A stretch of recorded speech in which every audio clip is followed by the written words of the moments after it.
Hello ವೀಕ್ಷಕರೇ, welcome back to ಸರ್ಸು lakhs. Sri Rama Navami ಹಬ್ಬಕ್ಕೆ ವಿಶೇಷವಾಗಿ ಮಾಡ್ತಕ್ಕಂಥ ಪ್ರಸಾದಗಳು ಪಾನಕ, ನೀರು ಮಜ್ಜಿಗೆ ಹಾಗೆ ಕೋಸಂಬರಿ.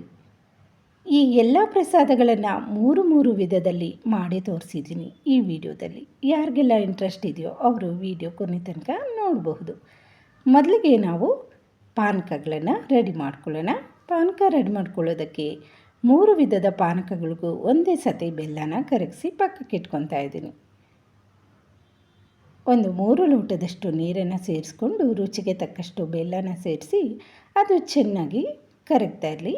ಅಷ್ಟರೊಳಗಡೆ ನಾವು ಪಾನಕಗಳಿಗೆ ಏನೇನು ಬೇಕೋ ಅದನ್ನು ರೆಡಿ ಮಾಡ್ಕೊಳ್ಳೋಣ. ಮೊದಲನೆಯ ಪಾನಕ ಬೇಲದ ಹಣ್ಣಿನ ಪಾನಕ. ಈ ಸೀಸನ್ನಲ್ಲಿ ಬೇಲದ ಹಣ್ಣುಗಳು ಹೆಚ್ಚಾಗಿ ಸಿಗ್ತಾ ಇರುತ್ತೆ. ಇದರಿಂದ ಸಹ ಪಾನಕನ ರೆಡಿ ಮಾಡ್ಕೋಬಹುದು. ಆರೋಗ್ಯಕ್ಕೂ ಸಹ ತುಂಬ ಒಳ್ಳೆಯದು. ಇದನ್ನು ಸೇವನೆ ಮಾಡೋದ್ರಿಂದ ಹಲವಾರು ಆರೋಗ್ಯ ಲಾಭಗಳನ್ನು ಪಡೆಯಬಹುದು. ಕೆಲವೊಂದು ಕಡೆ ಬೇಲದ ಹಣ್ಣನ್ನ ಪಾನಕನ ಮಾಡಿ ಹಂಚ್ತಾ ಇರ್ತಾರೆ. ಇವಾಗ ಇದರಲ್ಲಿರ್ತಕ್ಕಂಥ ತಿರುಳನ್ನೆಲ್ಲ ತಗೊಂಡು ಒಂದು ಬಟ್ಲಲ್ಲಿ ಸೇರಿಸ್ಕೊಂಡು ಬೀಜನೆಲ್ಲ ಸಪ್ರೇಟ್ ಮಾಡ್ಕೋಬೇಕು. ನಂತರ ಇದಕ್ಕೆ 1 ಲೋಟದಷ್ಟು ನಾವು ಬೆಲ್ಲನ ಕರಗಿಸಿಟ್ಕೊಂಡಿರ್ತಕ್ಕಂಥ ನೀರನ್ನು ಸೇರಿಸ್ಕೊತಾ ಇದ್ದೀನಿ. ಇದೆಲ್ಲ ಚೆನ್ನಾಗಿ ಮಿಕ್ಸ್ ಮಾಡ್ಕೊಂಡ ನಂತರ ಇದಕ್ಕೆ 1/4 ಸ್ಪೂನಷ್ಟು ಕಾಳು ಮೆಣಸು ಪುಡಿ, ಸ್ವಲ್ಪ ಡ್ರೈ ಜಿಂಜರ್ ಪೌಡರು, ಜೊತೆಗೆ ಏಲಕ್ಕಿ ಪೌಡರನ್ನು ಸೇರಿಸ್ಕೊಂಡು ಚೆನ್ನಾಗಿ ಮಿಕ್ಸ್ ಮಾಡಿಕೊಂಡ್ರೆ ಬೇಲದ ಹಣ್ಣಿನ ಪಾನಕ ರೆಡಿಯಾಗುತ್ತೆ. ಇದು ಆರೋಗ್ಯಕ್ಕೂ ಸಹ ತುಂಬ ಒಳ್ಳೆಯದು. ಒಮ್ಮೆ ಟ್ರೈ ಮಾಡಿ ನೋಡಿ. ಎರಡನೇ ಪಾನಕ ಬಂದ್ಬಿಟ್ಟು ಕರ್ಬೂಜ ಹಣ್ಣಿನ ಪಾನಕ. ಇವಾಗ ಕರ್ಬೂಜ ಹಣ್ಣನ್ನು ಕಟ್ ಮಾಡ್ಕೊಬರೋಣ. ನಂತರ ಒಂದು ಬಟ್ಲಿಗೆ 1 ಲೋಟದಷ್ಟು ಬೆಲ್ಲನ ಕರಗಿಸಿರ್ತಕ್ಕಂಥ ನೀರನ್ನು ಸೇರಿಸ್ಕೊಳ್ಳೋಣ.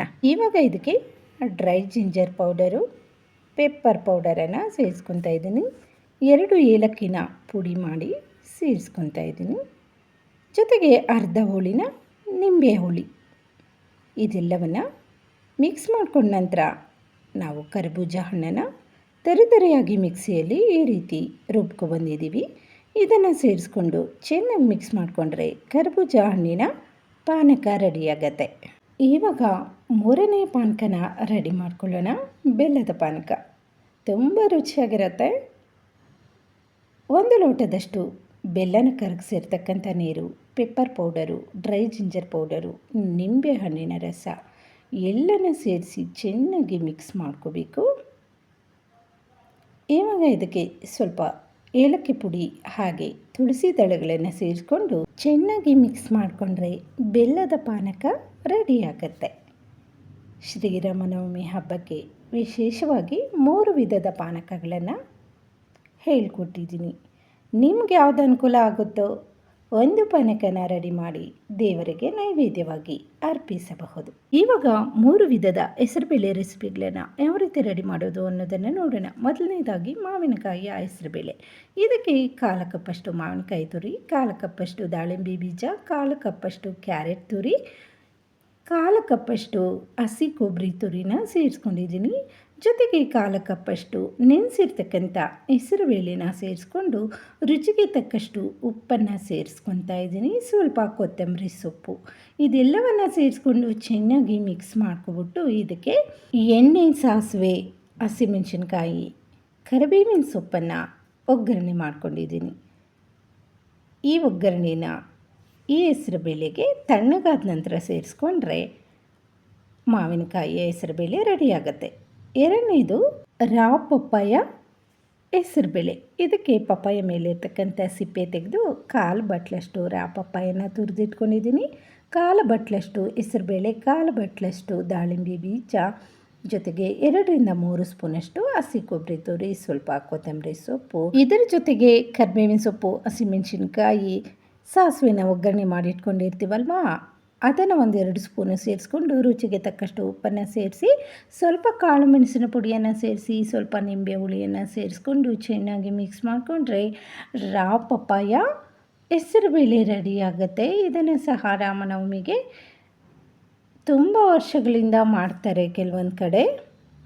ಇವಾಗ ನಾವು ಚೇಪೆಕಾಯಿಯ ಹೆಸರುಬೇಳೆನ ರೆಡಿ ಮಾಡ್ಕೊಳ್ಳೋಣ. ಚೇಪೆಕಾಯಿ 1 ಅರ್ಧ ಬಟ್ಲಷ್ಟು, ಹೆಸರುಬೇಳೆ 1 ಅರ್ಧ ಬಟ್ಲಷ್ಟು, 1/4 ಕಪ್ಪಷ್ಟು ದಾಳಿಂಬೆ ಬೀಜ, ಕಾಲು ಕಪ್ಪಷ್ಟು ಹಸಿ ಕೊಬ್ಬರಿ ತುರಿ, ಸ್ವಲ್ಪ ಕೊತ್ತಂಬರಿ ಸೊಪ್ಪು, ರುಚಿಗೆ ತಕ್ಕಷ್ಟು ಉಪ್ಪು, ಸ್ವಲ್ಪ ಕಾಳು ಮೆಣಸಿನ ಪುಡಿ, ಜೊತೆಗೆ ಮಾಡಿಟ್ಕೊಂಡಿರ್ತಕ್ಕಂಥ ಒಗ್ಗರಣೆನ ಸೇರಿಸ್ಕೊಂಡು ಚೆನ್ನಾಗಿ ಮಿಕ್ಸ್ ಮಾಡ್ಕೊಬಿಟ್ರೆ ಚೇಪಿಕಾಯಿಯ ಹೆಸರುಬೇಳೆನೂ ಸಹ ರೆಡಿಯಾಗುತ್ತೆ. 3 ವಿಧವಾಗಿರ್ತಕ್ಕಂಥ ಹೆಸರುಬೇಳೆ ರೆಸಿಪಿಗಳು ತುಂಬ ರುಚಿಯಾಗಿದೆ. ವೀಕ್ಷಕರೇ, ನೀವು ಒಮ್ಮೆ ರಾಮನವಮಿಗೆ ಟ್ರೈ ಮಾಡಿ ಯಾವುದಾದ್ರೂ ಒಂದನ್ನು ಹೇಗೆ ಬಂದಿತ್ತು ಅಂತ ಕಮೆಂಟ್ ಮಾಡೋದನ್ನು ಮರಿಬೇಡಿ. ಇವಾಗ 3 ವಿಧದ ಮಜ್ಜಿಗೆ ರೆಸಿಪಿಗಳನ್ನು ರೆಡಿ ಮಾಡ್ಕೊಳ್ಳೋಣ. ಒಂದು ಬಟ್ಲಿಗೆ 1 ಲೋಟದಷ್ಟು ಮಜ್ಜಿಗೆನ ಸೇರಿಸ್ಕೊಂಡು ಚೆನ್ನಾಗಿ ಈ ರೀತಿ ಕಡ್ಕೋಬೇಕು. ಇಲ್ಲಾಂದರೆ ಮಿಕ್ಸಿ ಜಾರ್ಗೆ ಹಾಕ್ಕೊಂಡು ನಾವು ಮೊಸರನ್ನ ಕಡ್ಕೋಬಹುದು. ಇವಾಗ ಜೀರಿಗೆ ಮೆಂತ್ಯ ಪೌಡರನ್ನು ಒಂದು ಅರ್ಧ ಸ್ಪೂನಷ್ಟು ಸೇರಿಸ್ಕೊಂಡು ಚೆನ್ನಾಗಿ ಇದನ್ನು ಮಿಕ್ಸ್ ಮಾಡ್ಕೊಳ್ಳೋಣ. ಇವಾಗ ಇದಕ್ಕೆ ಸ್ವಲ್ಪ ಕೊತ್ತಂಬರಿ ಸೊಪ್ಪನ್ನು ಸೇರಿಸ್ಕೊಂಡು ರುಚಿಗೆ ತಕ್ಕಷ್ಟು ಉಪ್ಪನ್ನು ಸೇರಿಸ್ಕೊತಾ ಇದ್ದೀನಿ. ಹಾಗೆ ಒಗ್ಗರಣೆಯನ್ನು ಮಾಡಿಟ್ಕೊಂಡಿದ್ದೀನಿ. ಸಾಸಿವೆ, ಕರಿಬೇವಿನ ಸೊಪ್ಪು, ಹಸಿಮೆಣಸಿನ್ಕಾಯಿ ಅದನ್ನು 1 ಸ್ಪೂನಷ್ಟು ಸೇರಿಸ್ಕೊಂಡು ಒಂದು ಲೋಟಕ್ಕೆ ಸೇರಿಸ್ಕೊಂಡ್ರೆ ಮೆಂತ್ಯ ಹಾಗೆ ಜೀರಿಗೆ ಮಜ್ಜಿಗೆ ರೆಡಿ ಆಗುತ್ತೆ. ಇವಾಗ ಸೌತೆಕಾಯಿಯ ಮಜ್ಜಿಗೆನ ರೆಡಿ ಮಾಡ್ಕೊಳ್ಳೋದಕ್ಕೆ ಒಂದು ಅರ್ಧ ಸೌತೆಕಾಯಿ, 1 ಹಸಿಮೆಣಸಿನ್ಕಾಯಿ, ಸ್ವಲ್ಪ ಶುಂಠಿ ತುಂಡು, ಜೊತೆಗೆ ಸ್ವಲ್ಪ ಪುದೀನವನ್ನು ಸೇರಿಸ್ಕೊಂಡು ಮಿಕ್ಸಿ ಜಾರಲ್ಲಿ ಸೇರಿಸಿ ಸ್ವಲ್ಪ ನೀರನ್ನು ಸೇರಿಸ್ಕೊಂಡು ಇದನ್ನು ನುಣ್ಣಗೆ ರುಬ್ಕೊಬರೋಣ.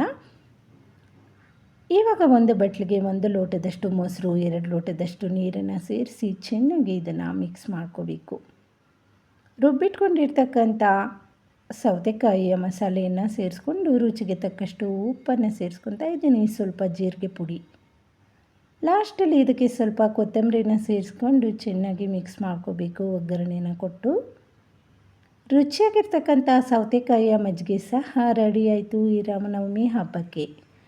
ತುಂಬ ಈಸಿಯಾಗಿರ್ತಕ್ಕಂಥ ರೆಸಿಪೀಸು. ನೀವು ಒಮ್ಮೆ ಟ್ರೈ ಮಾಡಿ ಹೇಗೆ ಬಂದಿತ್ತಂತ ಕಮೆಂಟ್ ಮಾಡೋದನ್ನು ಮರಿಬೇಡಿ. ಇವಾಗ ನಾವು ಕರಿಬೇವಿನ ಸೊಪ್ಪನ್ನು ಬಳಸ್ಕೊಂಡು ರುಚಿಕರವಾಗಿರ್ತಕ್ಕಂಥ ಒಂದು ಮಜ್ಜಿಗೆನ ರೆಡಿ ಮಾಡ್ಕೊಳ್ಳೋಣ. ಇದಕ್ಕೆ ಅರ್ಧ ಬಟ್ಲಷ್ಟು ಮೊಸರನ್ನು ತಗೊತಾ ಇದ್ದೀನಿ. ಜೊತೆಗೆ 2 ಬಟ್ಲಷ್ಟು ನೀರನ್ನು ಸೇರಿಸ್ಕೊಂಡು ಕರಿಬೇವಿನ ಸೊಪ್ಪು, ಶುಂಠಿ, ಹಸಿಮೆಣಸಿನ್ಕಾಯಿನ ರುಬ್ಕೊಬಂದ್ಬಿಡೋಣ. ಮೊಸರನ್ನ ಚೆನ್ನಾಗಿ ಮಿಕ್ಸ್ ಮಾಡ್ಕೋಬೇಕು. ಇದು ಮಜ್ಜಿಗೆ ರೀತಿ ಆಗಬೇಕು. ನೀರಾಗಿದ್ರೇ ಇದು ತುಂಬ ರುಚಿಯಾಗಿರುತ್ತೆ. ನಾವು ಮಿಕ್ಸಿಗೆ ಬಂದಿರತಕ್ಕಂಥ ಕರಿಬೇವಿನ ಸೊಪ್ಪಿನ ಮಿಶ್ರಣನ ಇದರಲ್ಲಿ ಸೇರಿಸ್ಕೊಂಡು ಸ್ವಲ್ಪ ಕೊತ್ತಂಬರಿನ ಸೇರಿಸ್ಕೊಂಡು ಮಿಕ್ಸ್ ಮಾಡ್ಕೊತಾ ಇದ್ದೀನಿ. ಇವಾಗ ಇದಕ್ಕೆ ಒಗ್ಗರಣೆನ ಸೇರಿಸ್ಕೊಂಡು ರುಚಿಗೆ ತಕ್ಕಷ್ಟು ಉಪ್ಪನ್ನು ಸೇರಿಸ್ಕೊಂಡು ಚೆನ್ನಾಗಿ ಮಿಕ್ಸ್ ಮಾಡಿಕೊಂಡ್ರೆ ಕರಿಬೇವಿನ ಮಸಾಲ ಮಜ್ಜಿಗೆ ರೆಡಿಯಾಗುತ್ತೆ. ವೀಕ್ಷಕರೇ, ರಾಮನವಮಿಗೆ ವಿಶೇಷವಾಗಿ 3 ವಿಧದಲ್ಲಿ ಪಾನಕ, ಹೆಸರುಬೇಳೆ, ಮಜ್ಜಿಗೆ ರೆಸಿಪಿಗಳನ್ನು ಹೇಳ್ಕೊಟ್ಟಿದ್ದೀನಿ ಈ ವಿಡಿಯೋದಲ್ಲಿ. ಈ ವಿಡಿಯೋ ನಿಮಗೇನಾದರೂ ಯೂಸ್ಫುಲ್ ಆಗಿದ್ದರೆ ಪ್ಲೀಸ್ ನಮ್ಮ ಚಾನಲನ್ನು ಸಬ್ಸ್ಕ್ರೈಬ್ ಮಾಡಿಕೊಂಡು ಸಪೋರ್ಟ್ ಮಾಡ್ತಾಯಿರಿ. ಇನ್ನಷ್ಟು ಹೊಸ ಹೊಸ ರೆಸಿಪಿಗಳೊಟ್ಟಿಗೆ ನಿಮ್ಮೊಂದಿಗೆ ಬರ್ತಾ ಇರ್ತೀನಿ. ಎಲ್ಲರಿಗೂ ರಾಮನವಮಿ ಹಬ್ಬದ ಹಾರ್ದಿಕ ಶುಭಾಶಯಗಳು. ವೀಕ್ಷಕರೇ, ಇದಾಗಿತ್ತು ಇವತ್ತಿನ ವಿಡಿಯೋ. ನೆಕ್ಸ್ಟ್ ವಿಡಿಯೋ ಒಟ್ಟಿಗೆ ಮತ್ತೆ ಸಿಗೋಣ. Thank you for watching.